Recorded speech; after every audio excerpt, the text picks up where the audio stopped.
Hola, ¿qué tal? Bienvenidos a su programa Odontología para Todos. Y el día de hoy tenemos una invitada especial. Ella es una especialista en periodoncia, parodoncia, como ustedes lo quieran llamar. Y ella es egresada de la Universidad de La Habana, de la Facultad de Odontología de La Habana, y nos visita aquí en el programa con un tema muy importante acerca de las manifestaciones clínicas a través de las enfermedades periodontales.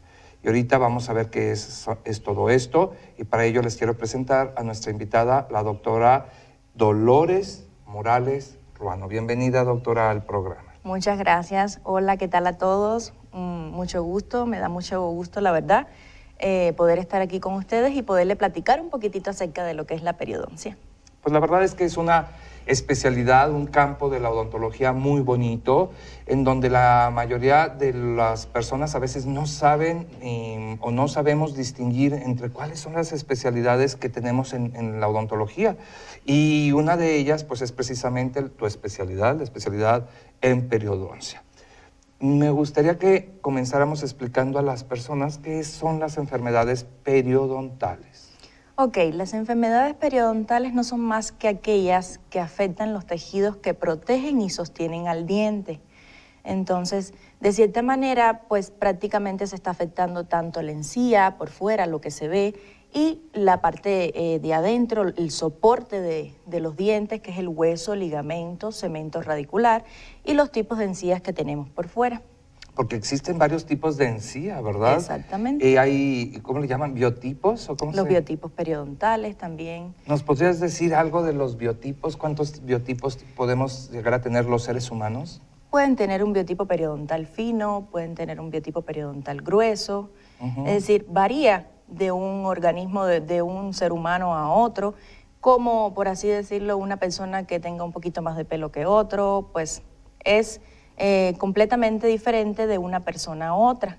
Entonces, en dependencia de ese biotipo también se generan muchas otras cosas y hay que tener muchos cuidados a la hora de presenciar en qué biotipo estamos. Porque también para restaurar, por ejemplo, cuando nosotros como odontólogos vamos a hacer una corona, hay que tomar en cuenta este tipo de biotipo, bueno, precisamente, valga la redundancia, para no alterar si la encía es muy delgadita o si la encía es muy gruesa, pues para no alterar ahí la formación de bacterias alrededor o en conjunto. Y entonces es un trabajo que se tiene que hacer tomando en cuenta también la encía y los tejidos de soporte. Pero bueno,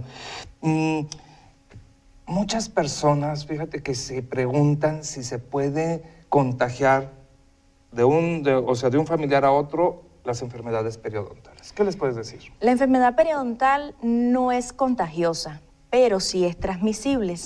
Es una enfermedad transmisible. En estudios que han hecho durante 20 años en parejas que han tenido, 20 años de duración, se ha estudiado la flora de la cavidad bucal en ellos y pues es la misma, sobre todo en pacientes que tienen enfermedad periodontal. Sí es transmisible la flora de un cónyuge a otro. Claro, ahora para que se desencadene la enfermedad periodontal tienen que existir otros factores, como acumulación de placa dentobacteriana, los factores hereditarios, alguna u otra enfermedad que debilite nuestro sistema inmune y que desencadene ante estas bacterias que tenemos en la cavidad bucal que aparezca la enfermedad periodontal como tal, pero no es contagiosa, pero sí es transmisible. Con esto quiere decir la doctora que si su esposo o su esposa tiene una enfermedad periodontal, no va a transmitirla directamente en enfermedad periodontal. Quiere decir que a través del contacto físico, muy específicamente, por ejemplo, al besarnos, pues se transmite a través de la saliva y el contacto todas las bacterias que vienen de una persona al otro, y entonces entre los cónyuges por eso se encuentra la misma flora bacteriana, es decir, las mismas bacterias. Sin embargo, estas bacterias, el chiste es que no se alojen alrededor de lo que son los dientes, porque una vez que se alojan en los dientes y si nosotros no los removemos a través de un correcto cepillado, de un correcto, pues una técnica o lo que es normalmente la fisiología del cepillado, con un cepillo adecuado, a tardarnos el tiempo suficiente, dedicarnos y hacerlo de forma concienzuda, porque a veces salimos corriendo y no nos cepillamos los dientes, nos pasamos el cepillo por encima y eso pues no debe de ser, ¿verdad? Exacto. Y entonces, bueno, aquí yo tengo algunas preguntas que ya te tengo, que son creo que básicas y que te han de preguntar en la consulta, yo creo, Exacto, Dolores, sí. ¿verdad? Y entonces, bueno, para mí, por ejemplo, me dicen, ¿cómo es que esta encía se enferma? ¿Cómo es el procedimiento que se va enfermando? Bueno, más bien, tan solo con el hecho de no cepillarnos los dientes, pues ya esa encía poquito a poco se va enfermando. ¿Por qué? Porque se va acumulando en la superficie dentaria lo que es la comida. Esta, una vez que se va adheriendo a las superficies dentarias, pues con las sales minerales de la saliva se va endureciendo y se calcifica. ¿Qué pasa? En la cavidad bucal tenemos bacterias, tenemos microorganismos, alimentamos de cierta manera a estos microorganismos y alteramos la ecología, la flora de la cavidad bucal. ¿Y qué hace el organismo? Ante algo que no debemos tener ahí, realiza una respuesta. Y es que empieza esta respuesta inflamatoria y empieza a defenderse la encía. ¿De qué manera? Primeros signos que podemos ver o síntomas: enrojecimiento de la misma, inflamación de la misma, sangrado de la encía. A veces podemos tener mal aliento por el mismo acúmulo de estas comida que dejamos en la superficie dentaria y no eliminamos por completo. Fíjate que me llama mucho la atención, y aquí tenemos algunas fotografías. Por ejemplo, a los niños cuando les ponen a dibujar los dientes y las encías las dibujan rojas. Y entonces pues hay que explicar al público que de preferencia deben de ser lo más rosita posible. O sea, si es rosa, qué mejor, ¿verdad? Y bueno, también es como la pigmentación típica en la piel, porque todos tenemos, algunos somos morenos, algunos somos blancos, algunos somos pues chocolate, o sea, como que café con leche, y cada quien tenemos un color de piel diferente y también la encía tiene una coloración típica, ¿verdad? Al igual que la piel. Pero a mí sí me llama la atención que las personas a veces se acostumbran a este enrojecimiento y hay que hacerles ver que esto no es lo correcto. Entonces estábamos viendo, mientras yo estaba platicando aquí metiendo mi cuchara, algunas imágenes. Quisiera ver a ver si nos pudiera... mira, aquí vemos, por ejemplo, estas imágenes. ¿Qué nos puedes platicar al respecto? Bueno, en este caso es un paciente que tiene tratamiento de ortodoncia, un paciente que llegó a mi consulta por un agrandamiento gingival, una hiperplasia del mismo, pero inflamatoria, en este caso, producto del acúmulo de placa Y esto quiere decir básicamente un agrandamiento, inflamación, es decir, que creció y está más grande. Creció, exactamente. Es una respuesta como exacerbada, por así decirlo, ante algo que mantenemos constantemente ahí, no retiramos y en un momento a lo mejor el organismo ya no cedió, pero se mantuvo en este caso. Ahí la inflamación permaneció. Entonces, pues ahí lo vemos de una forma edematosa, la consistencia de la encía está blanda, ahí con algunos aspectos fibrosos, por el tiempo también que mantenía el paciente ya la encía así y que no se había tratado. Lo que sucede es que los pacientes de repente no nos damos cuenta que no nos estamos cepillando y entonces se hace una fibrosis, es decir, se hace grueso, como la encía empieza a hacerse como acartonada, como gruesa, como dura. ¿Y qué sucede? Que esto es por falta del estímulo del cepillado.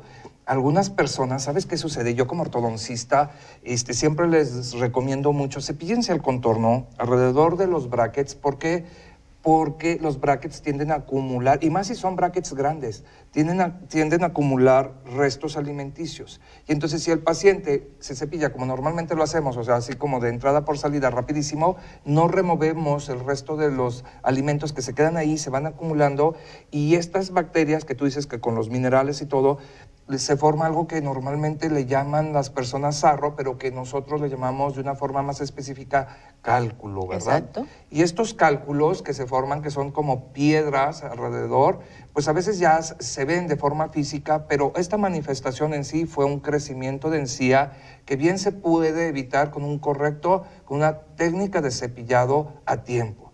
Hay veces en que se tiene que hacer la técnica de cepillado, retomar el hábito de cepillarnos bien.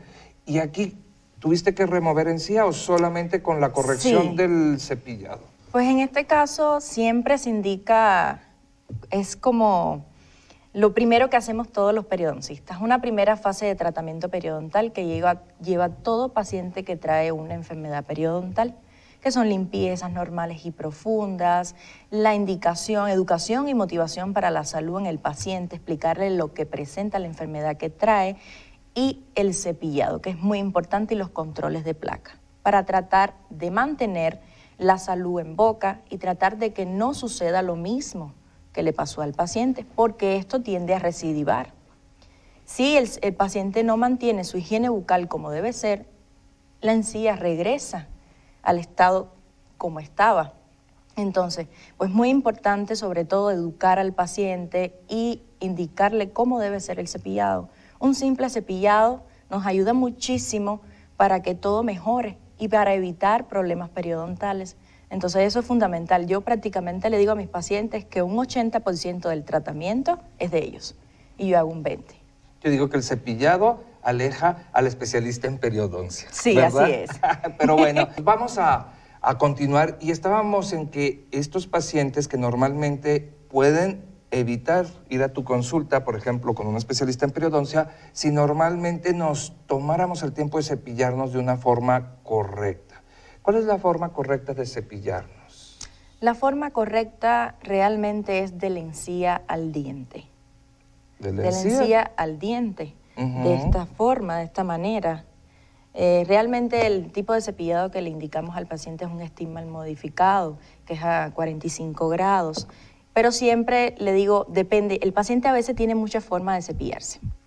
Si el paciente llega a mi consulta y el cepillado que está realizando es correcto y su control de placa está bien, yo no le puedo modificar al paciente la forma en que él se cepilla, porque realmente le está sirviendo al paciente.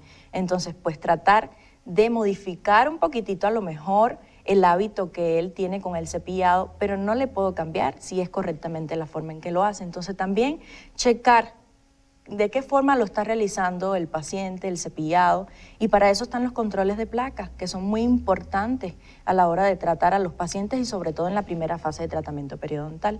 De preferencia también se les recomienda utilizar cepillos suaves, de celdas suaves, a la hora, sobre todo en enfermos periodontales. ¿Me creerás, Lolita? Sí. Y bueno, discúlpenme, yo conozco a la doctora, le decimos Lolita. La mayoría de los pacientes no lo creen porque tenemos la fijación en nuestra mente de que como es un cepillo duro, va a limpiar mejor. Y yo siempre les digo, ay, traten sus dientes como si fueran un teflón. Y no, su teflón, su sartén nuevo, no lo van a meter a lavar con un estropajo que sea de esos que tienen de alambre, de fierrito. ¿Por qué? Porque lo van a rayar, lo van a tallar, lo van a maltratar. Entonces, ¿con qué lo tratan? Pues con una esponjita suave que no lo dañe, pero no lo van a dejar de limpiar, obviamente. Y entonces yo les pongo este ejemplo porque las personas tenemos esa fijación de que, no, si un cepillo suave limpia, pues yo creo que el duro limpia mejor. Y no hay personas que no lo pueden creer, o sea, no lo creen. Entonces, qué bueno que remarcas esto, sí, doctora. Nos podemos dañar muchísimo la encía, sobre todo como estábamos hablando de los biotipos. También depende de la intensidad con que lo haga el paciente, así todo sea un cepillo suave. Hay pacientes que son un poquito obsesivos, compulsivos con el cepillado y la higiene bucal, que para mí está de maravilla, pero a veces se dañan. Entonces, porque es muy potente la forma en que se cepillan y sobre todo si lo hacen con cepillos duros, es peor todavía porque provocan después problemas en la misma encía. La encía responde ante un estímulo constante que estamos realizando y sobre todo en un cepillado duro. ¿Y qué hace? Migra hacia arriba y se expone una superficie del diente que se llama dentina y a veces hasta la raíz del diente. Entonces, pues ya vienen problemas posteriores si traumatizamos constantemente la encía. Entonces, tenemos que precaver un poquitito en ese aspecto. Y una forma de prever es precisamente el uso de cepillos suaves, que bueno, pues a lo mejor si usted lo utiliza de una forma más obsesiva, porque sí hay pacientes, y son los menos, déjenme decirles que son poquitos los obsesivos, y yo más bien quisiera remarcar que la mayoría de los pacientes, cuando hay un sangrado, se hace como un círculo vicioso donde le decimos al paciente, cepíllese en el área porque no, doctor, es que no me voy a cepillar ahí porque noto que si me cepillo sangro. Pero ¿cómo explicarle al paciente de tal manera que, pues, es que ese sangrado es precisamente por falta del estímulo. Exactamente. Hay que remover todo eso, toda la placa, todo el resto, y obviamente acudir a la visita a los controles, como dices. Es muy importante acudir a los controles para que no se esté fijando ahí todos estos restos alimenticios y se esté formando lo que ustedes llaman sarro, pero que en realidad es cálculo, ¿verdad? Y bueno, ¿es normal que las encías sangren? No, no es normal. Algunas personas pasan años y años con una encía sangrando. El hecho de que una encía sangre es un signo de alarma que nos está diciendo que algo no está bien, porque una encía sana no tiene por qué sangrar ni al cepillado ni de forma espontánea. Ya una vez que empieza a sangrar el cepillado o de forma espontánea, entonces sí tenemos que alarmarnos e ir al dentista o al periodoncista para checar a ver qué tenemos. ¿Por qué esa encía está sangrando? Mira, aquí vemos una imagen, este es uno de tus pacientes, obviamente es de aquí de Durango, ¿verdad? Sí, porque así tiene es. la mancha típica de la fluorosis, Ajá. que bueno, ese no es el tema que estamos tratando el día de hoy. Sin embargo, bueno, pues se ve que es un paciente con la mancha de fluorosis típica que algunos pacientes presentan. Y entonces, pero es de llamar mucho la atención que está muy sangrante, exageradamente sangrante, además de la inflamación que tiene, ¿verdad? En este caso, ese paciente llegó a mí con mucho dolor, por la forma en que trae la encía prácticamente muy enrojecida, casi azulada, por la cantidad de vasos sanguíneos que está llegando ahí en ese lugar. Prácticamente mucho sangramiento, halitosis, tenía mucho acúmulo de placa, tenía mucho cálculo dental, pues realmente lo que traía era una gingivitis, pero producto de la mala higiene. Prácticamente no se cepillaba los dientes y lo que más me alarmó fue que es un paciente joven de 16 años de edad. Entonces, pues me dio mucho dolor, la verdad, de que llegara así, pero bueno, a la vez me dio satisfacción por el hecho de que ya, qué bueno que vino para poder atenderlo y que estuviera bien.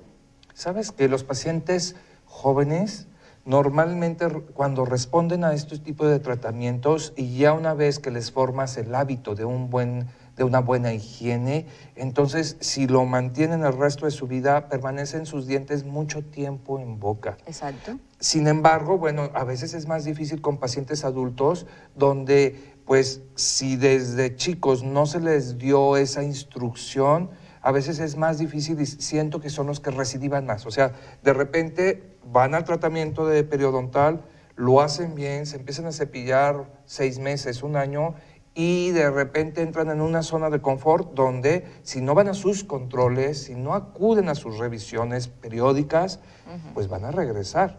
Y entonces es ahí donde empiezan a perder los dientes, ¿verdad? Y hay algo que se refiere y está muy relacionado, que es la movilidad dental. ¿Nos quieres explicar cómo es que repercute este tipo de enfermedad en la movilidad? Claro que sí. La movilidad dental, generalmente todos tenemos un grado de movilidad dental que es fisiológica, es normal. Ahora, cuando este grado de movilidad ya es perceptible a la vista, ya es visible y al tacto, entonces pues ya tenemos un problema realmente periodontal y ya de soporte. Ya este problema no solo ha avanzado, no solo afectó los tejidos que protegen al diente, sino también los tejidos que soportan al mismo. Entonces, y mira, aquí tú me enviaste unas fotografías con tiempo, sí. Y dentro de las fotografías, pues bueno, yo las acomodé y las pusimos así de esta manera y yo dije, bueno, cuando vi esta foto pensé, le voy a preguntar sobre la movilidad, sobre todo vemos ahí una gran recesión, una exposición de la raíz, y aunque se ve ya limpio, se ve el antes y el después, donde se realizó un tratamiento, donde se eliminó el cálculo, donde se le dio terapia, me imagino, ¿verdad? Sí. Pero yo quiero pensar que ese diente pues debe de tener cierta movilidad. ¿Por qué? Pues porque los tejidos de soporte, que son donde se apoyan los dientes, pues ya no están igual, ya hicieron, se produjo un daño, vaya, un daño hasta cierto punto irreversible, ¿verdad? En ese casito me alarmó a la hora de llegar porque venía con abundante cálculo dental. De hecho, prácticamente toda esa raíz estaba cubierta por cálculo y estaba bien, había una recesión bien grande en ese dientecito, traía movilidad dentaria. Pero ¿qué pasa acá? Además de traer enfermedad periodontal, pues los dientes superiores no nos ayudaban porque había un contacto borde a borde. Ahí además el área protésica estaba mal confeccionada, ya no era algo...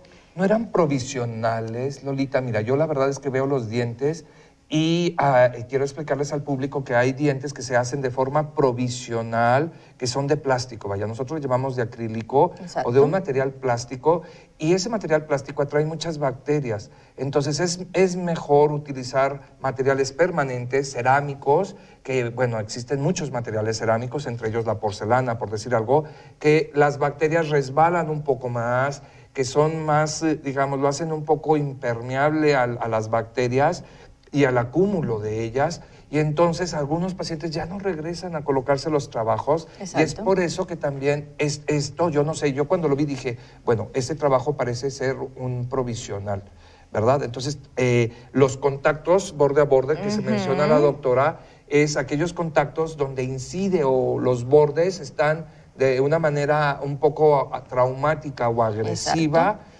Haciendo contacto cada vez que cierra o deglute el paciente. Entonces es muy importante también tomar en cuenta esto, porque va dañando los tejidos de soporte, y no nada más se dañan los tejidos de soporte por falta de higiene, también se dañan por traumatismos y por varios factores más, ¿verdad? Así es. Uno de ellos puede ser la enfermedad periodontal, otros el traumatismo. Pues existen diversos factores, la verdad, que nos pueden desencadenar una movilidad dentaria. Pero a veces la ortodoncia... Sí, también. También, pero dentro de los límites normales, una movilidad dental no hay ningún problema. Claro, cuando hacemos fuerzas excesivas, pues sí, puede haber un tipo de movilidad más. Es por eso que es importante hacerse un tratamiento de ortodoncia con un especialista en la materia para no caer en este tipo de problemas. Y bueno, pues desgraciadamente se nos ha acabado el tiempo, doctora. Es un placer tenerte aquí y esperemos que en otra ocasión nos vengas a acompañar con un tema muy interesante que creo, y te quiero comprometer aquí delante de todos, es acerca de tratamientos alternativos, porque he escuchado algunas pláticas tuyas muy interesantes, acerca de cómo se tratan también a los pacientes, no nada más con medicamentos, sino también con herbolaria, medicina natural y tradicional. Entonces, pues bueno, muchas gracias por acompañarnos, y a ustedes, pues bueno, solamente nos queda decirles, los esperamos en una emisión más de nuestro programa Odontología para Todos. Gracias.